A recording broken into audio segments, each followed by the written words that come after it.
Welcome and thank you for joining us for the topic of stress and the impact on our mental health, but also on our cognitive well-being, so our brain health. My name is Sira Boats. I'm an occupational therapist and dementia specialist, and here at the Boats Memory Method, we're bringing you hope on the dementia journey. I am also the daughter of dementia, so this journey of dementia is very close to my heart.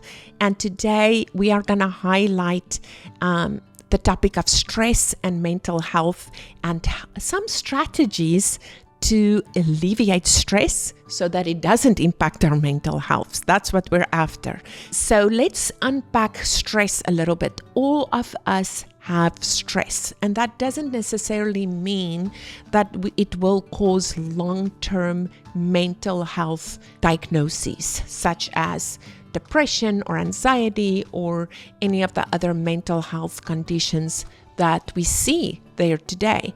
But it does mean that if you have prolonged stress, that it can impact your quality of life and it can impact your immediate ability to manage your life. So stress comes in different forms. It looks different for each of us. Examples of stress can be increased expectations in your workplace, changes in support and expectations at home, changes in the family dynamics, changes in the amount of responsibilities that you may have, changes in how many people you have to report to every day. It may be as simple as traffic changes on your way to work, and suddenly that's causing stress because it's not just an easy flow of traffic. It may be financial stress, economic stress, as prices are changing, prices are going up, and our salaries are not. It can be environmental stress. Maybe you live somewhere where there are now huge development with a lot of noise and different smells and a lot of dust. That can be an environmental stressor. Anytime that our body and our mind is under stress, that's going to cause cortisol in our cells. Cortisol is a chemical that can build up in our cells, and it can actually contribute to cell death, or at the very least cell stress, which means our cells cannot do the job they need to do because of the stress that is present. So how do we manage the cortisol in our cells? And I always say we want to support cell health. That's our ultimate goal in maintaining brain health, in maintaining heart health, in maintaining bladder health. Anytime we talk about maintaining health, we want to maintain cell health. The good news is that we make new cells every day. So during the night when we sleep, if we're having a good night's sleep and we're resting, our body are regenerating cells. When we wake up, it's our job to maintain the health of those cells. If we can maintain the health of those cells, that's when we maintain our physical well-being and our mental well-being. But one of the factors, such as stress, which overloads cortisol in the cells, put our cells at risk. So let's talk about some things that you can do to decrease stress in your life. Number one is to know that you can only control yourself. You cannot control other people, and you cannot control your environment. So that's the starting point, is knowing the only thing I have in control of is myself and my response to my environment. And that's where the choice is. The choice is, do I want to respond in a way that's going to support my own health, or am I going to respond in a way that's going to increase stress in my body and on my cells? And we're not always perfectly in control of that, but we also always have a choice on how we want to respond.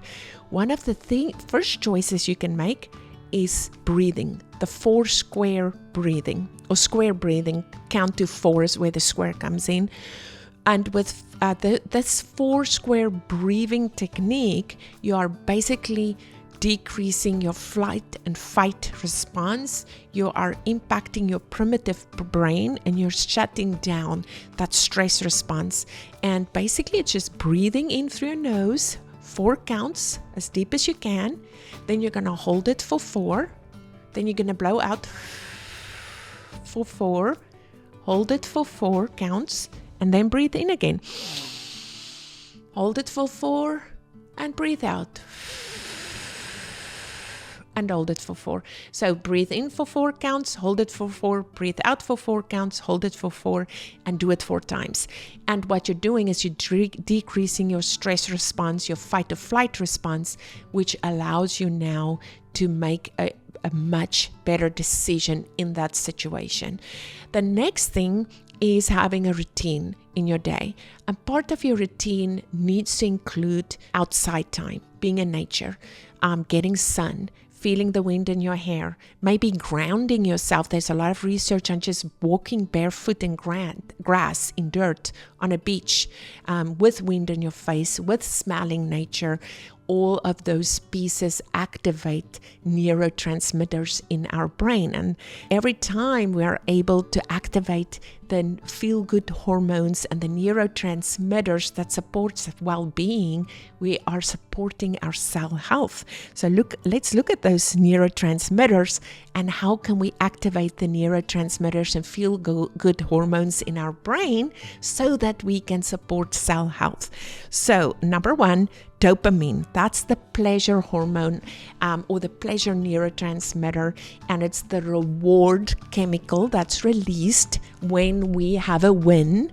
So it can be a small win that we're celebrating on our own, or it can be a big win as the Florida basketball that made the top 4, big win, and we're celebrating as a community, celebrating as a crowd.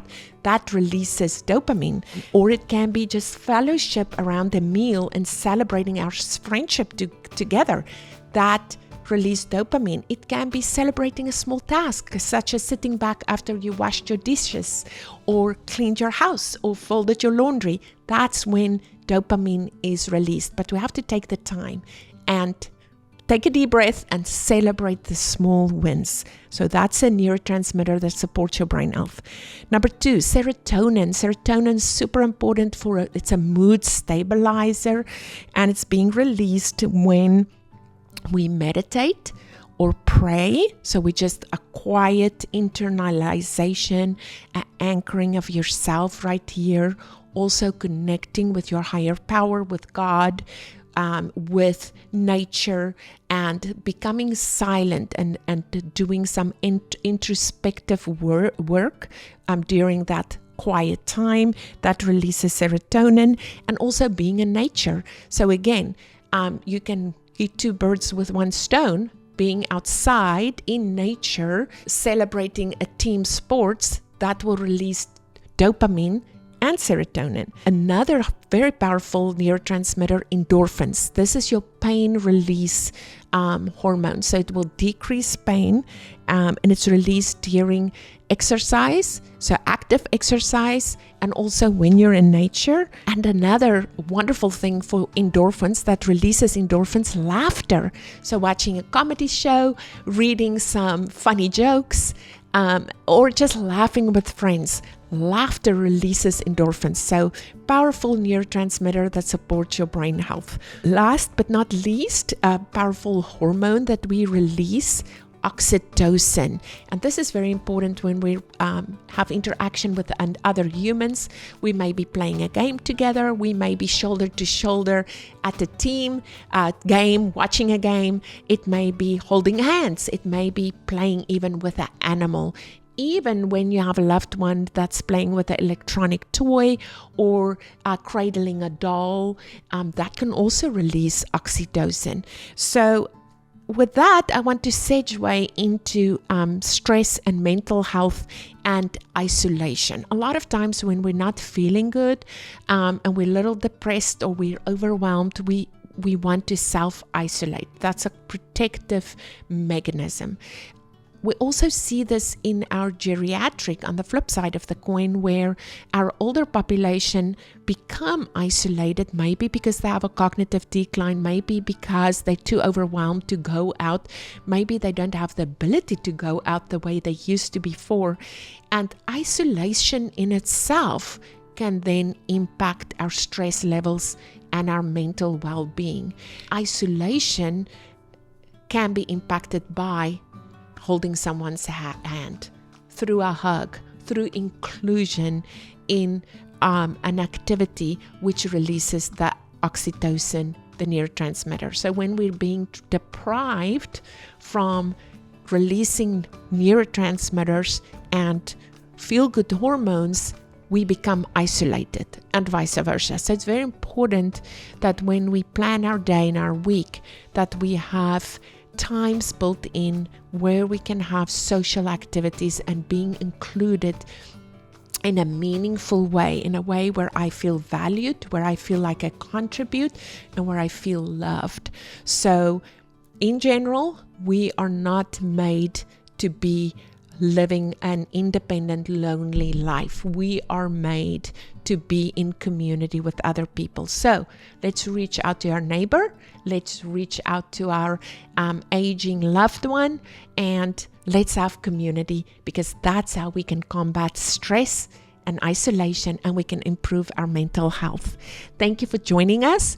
And for more content like this, please follow us on YouTube, and be sure to go to our website, www.boatsmemorymethod.com, where you can sign up for our free newsletter.